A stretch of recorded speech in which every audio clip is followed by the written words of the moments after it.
too. Changes may come. And welcome back everyone to another fun-filled episode of Singing in the Rain. No, I'm just playing. It's in the Hardcourt. You know who this is, and for those of you that tune into the YouTube channel, you recognize the faces and or icons. No need to go too deep into it because then that'll be a whole episode. We're just gonna jump right into it today. For those of you just getting off of your Valentine's Day hangover, unless you're single and ready to mingle, then that's a different story. Different kind of um, hangover. yeah, very different kind of hangover. Solo at the bar. We're gonna be talking about it's All Star Weekend. It's finally here. The weekend that you can either love completely or try to shun altogether, depending on who you are, what teams you are. But we're gonna jump into it and try to figure out who's gonna come out on top. Some very exciting stuff this weekend. We got the dunk contest that, as many of you have witnessed for the last 2 years, has been very, very amazing. Thanks to some amazing dunkers coming forth. We had the 2016 runner-up Aaron Gordon coming back to try to finally get the crown that he deserves against a few dunkers. One who you've probably Never never heard really of. heard of before, and has honestly hasn't had an in-game dunk his entire career, which makes sense because of his experience. And then we have the 3-point contest, which definitely has a great field of 3-point shooters. But it's going to be very difficult taking on I believe the 2015 Champion Clay. 2015, 2016 champion Klay Thompson. So guys, let's talk about this dunk contest real quick because that's what I'm most excited for. I was never really a shooter back in my day. Who do you guys like coming out of the field? I mean, are we sticking with Aaron Gordon on this one? Yeah, I think Gordon's going to win. Derek Jones is a D-League celebrity. Not even a D-League celebrity. He's just a dunker they brought up because Zach LaVine didn't want to come in and they couldn't get somebody like Paul George to come dunk. So they're like, you know what, let's fill a spot right now. They're like, we'll throw it to this guy. Glenn Robinson is he's an okay dunker. I would have rather have seen a guy like Gerald Green if we're just picking out Pacers because, I mean, obviously PG is the best guy to watch dunk. Then for me, you want to watch Gerald Green, but since neither of those guys want to come, they got Glenn Robinson, not a bad thing. And then DeAndre's more of an in-game dunker. Mm-hmm. I don't think I've ever seen him do anything athletic that wasn't jump 40 feet in the air, bring the ball down, and throw it in the net. But I think Gordon's going to pull some Vince Carter shit out, and we'll watch something fun from him. He's going to blow the field out, though. He's gonna win by a wide margin. Jason, what do you think? I think that Aaron Gordon has to do one thing and one thing only to win this contest. Stay above complacency. Zach LaVine was his guy, was basically the guy who pushed him. I don't think any of these guys can push Gordon to actually pull out anything good. So I think Gordon just wins off of, dunks. He's not going to reach into his creative bag and give you anything good. So I think Aaron Gordon wins it because these guys aren't going to go in to do anything good. The guy, what's his name? Derek Johnson from Phoenix. He's like 19. He's played 11 minutes in the NBA. The funny part about it is that even though he was announced as a dunk competitor, you would have thought maybe they'll bring him up from the D League. He'll get some minutes, he'll get some experience. He hasn't even gotten any minutes or experience up in the NBA again. So it's like, come on, dude. Now we have seen in years past where there's been a wild card, someone that you haven't seen really dunk much, but has been like on the second or third string of an NBA roster or on a team that has been as successful. And we've seen them sort of add a little bit of excitement to a dunk contest years ago. I think it was Gerald Wallace who added a little bit of excitement to a dunk contest, which was overall subpar when they were trying to get the gimmicks and jumping over the car. But when you're talking about Zach LaVine in the premier year that he won brought an excitement to the dunk contest in a field of okay dunkers. So I think that's one thing that we all appreciate right now, and I think that Aaron Gordon should look towards. I think that I would pick him as well, as long as Aaron Gordon decides to dunk and not try to show off. See, there's a difference in between the two, because I think that you can kind of get ahead of yourself, get happy feet. And we've seen a few people miss some really good dunks and sort of take away the luster, and it hurt their scores.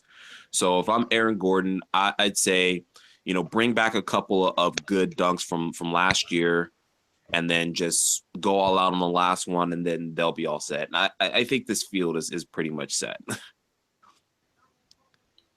Yeah, I can agree with that. I feel like, that might be the best way for him to, go about it. Bring back some old stuff. I mean, honestly, there's very little that you can do that we have not seen. I guess the only thing you can do is get it right on your first try, so that you can keep the flair in that, and you can keep that awe in your viewers. It is kind of sad that we're talking about a field of the other guys, and I mean, we'll call him the runner-up, but he basically won that title last year, Aaron Gordon. We're going to move on, though. We're going to talk about something a little bit more exciting. We're going to talk about some sharpshooting, and it is a shooters league now, so we should be seeing some higher scores this year. But we got a nice field of 8 3-point shooters. One, we all know very well, Klay Thompson. And then just running down this list: Kyle Lowry, Eric Gordon, Kyrie Irving, CJ McCollum, Kemba Walker, Wesley Matthews, and Uncle P, aka Swaggy P, Nick Young. That's my dark horse right there. That's what I wanted to know. You got this field of everyone, and then Nick Young, who's honestly had a resurgence in his 3-point shooting abilities, most importantly, and thanks to head his coach love life woes. Luke Walton. Okay, yeah, sure, that too. I mean, I don't know which one that could get more credit for it. No more Iggy, or hey, thanks Uncle Walton for helping me get my swag back. Who other than Klay Thompson, who has, in your opinion, guys, the best chance of giving Klay a run for his money? Well, normally I would say Steph, but Steph has decided that since his big brother showed him up a few years ago, he's going to take a seat. I don't think Wes Matthews does anything. I think CJ McCollum will be fun one to watch, but I think old Swaggy P gives him a run for his money. I'd actually have to go with Swaggy as well. If not Swaggy P, I'd actually go with CJ McCollum. CJ McCollum for me, just watching his game, he gets hot, and when he gets hot, it's over for you. So I'm actually going to say either Swaggy P or CJ. And if I had to really be pushed, Swaggy P. I rarely call him Swaggy P. I call him Nick Young. Nick Young gets buckets, and when Nick Young gets a rhythm and he gets hot, he begins to shoot. All he is a shooter. It's rare to see two people pass the ball: Nick Young and Reggie Miller. So to watch Nick Young just get hot. I mean, I live out here in LA now, and I watch I watch a handful of Lakers games, and Nick Young gets buckets. We're just going to put it that way. Nick Young gets you buckets, and he hits threes. Now, if you wanted to put anybody in this, and he's not being in it, why not put the guy who's leading the league in three-point percentage, Otto Porter Jr.? But I'm going to go with Nick Young. That probably mostly has to do with the volume of 3-pointers that he's shot in comparison to the rest of the field here. And just looking at everything, Kyrie Irving isn't a 3-point shooter. Nope. He's a shooter that makes shots when they're needed. When they're needed in game, and they're rare and few and far between. But I mean, I guess it takes enough of them to where it's warranted. Kyle Lowry takes enough 3-point shooters to merit it, although his shooting percentage isn't as high as someone like Eric Gordon. He's a volume shooter, so this is definitely a contest that he could take advantage of. Wesley Matthews, you don't hear enough from him nowadays from the 3-point line to constitute him taking this contest, but there can always be that one moment where someone just gets cold on 1 or 2 racks, and that's really all it takes for you to get in. Kemba Walker would be better off suited for the skills challenge than he would for the 3-point contest, in my opinion. But again, we've seen someone get hot and take this contest away from good or even better or more acclimated 3-point shooters. So, and then there's Nick Young. And Nick Young actually was a 3-point shooter before he went into the I'm a big point guard and I'll just drive and try to get buckets and the whole one-legged fadeaway jump shot. Nick Young, before he went back to being consistent from the 3-point line. I'm going to have to go away from my man, Uncle P. I'm going to have to go with Eric Gordon. I think Eric Gordon actually decides to come alive, and he makes it against Klay Thompson in the finals. I think that we're going to see we're probably going to see mid to high 30s in this one qualify for the finals. I don't know. I feel like these guys are, if we're looking at it, and I mean, I heard Charles Barkley say this on piggybacking, most of these guys are spot up setup guys. Within the, it's like you got to, and with an exception to Nick Young, you got to give these guys a passing rhythm for them to hit a three. These guys, I mean, like you said, Kemba Walker, come on, man. Kemba Walker really isn't a 3-point shooter. I looked at what Lowry did in the Eastern Conference Finals last season. He couldn't hit a shot. Why are you in this? Well, there's pressure there. There's pressure in game, and then there's this. And I think that with this, Lowry might be better suited, but I don't think that he makes enough shots in order to get him into the Final Four, even less so the last two. We'll probably take a vote from anyone that's probably listening in, but we're gonna get down to the one that the mother of them all, the one that really matters the most. All-Star game coming up. And now it's starting to become the game, the roster of who's not on there. And most recently, not really important, but could be important, Carmelo Anthony is replacing the injured Kevin Love. Do you think that changes anything for the East winning this game, guys? Or or is this a lock? Is a lock for the West? Lock for the West. Lock for the West. So now it's a question of, I guess these are 3 important questions that we should look at, and you don't have to answer them right now, but who's going to be the highest scorer of the game? Will Westbrook end up playing on the court at the same time as Durant? How many minutes will LeBron James play this game? I think our highest score is probably going to be the normal highest score, at least he used to be before he became a sellout and moved out to the Golden Coast. Thank you, sir. Is the man Kevin Durant is going to be the highest scorer, as he always has been, because nobody scores better than Kevin Durant. Nobody at any given time is going to score more buckets than Kevin Durant. I think you're going to see Westbrook come and probably play with Durant. That's not a ton of that, but you're going to see it.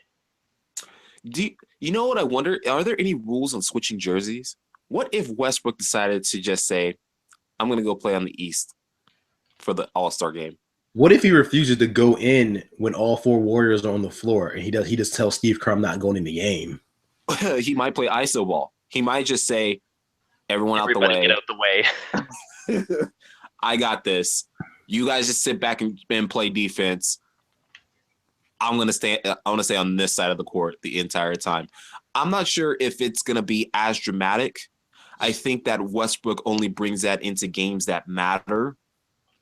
And since this game right now doesn't matter as much to him, and since he is, he's a reserve, not a starter, I think that it doesn't matter as much to him because, he's not going to be, if you look at the previous winners of teams, you would rather have your name as listed as a starter than as a reserve and do something instead of, no one picked me, but I came in the game and showed out. I mean, I don't know. This is too much story behind the actual game, and my feeling from the trend that Westbrook has set as far as like him being meetings and being interviewed and stuff like that is that he cares more about the game itself than he does all of the drama behind it. But we'll see. We'll see. I'm picking the West. I'm picking the West. I think it'll be I think it'll be a horrible game. And I think it'll be more of who can score more on the West, and the East is just going to be standing there looking at these guys like I don't know what's going on with these guys. But what we'll do is we'll probably put some feelers out. I'm going to ask you guys that. I'll tune into this later. What do you think? Who do you think is going to be the highest scorer, the MVP of the All-Star game? We'll put this up on Twitter. And if you guys miss any part of the show today, you can always follow me on Twitter at @4followerapollo. Click on the link. It will take you to this part of the podcast and other podcasts that you may want to see later, or you can subscribe to the channel for hitting the Hardcourt and be able to find past episodes. We're going to take a quick break here, and we're going to come back. We're going to talk some trades. And again, we're just going to stay mellow.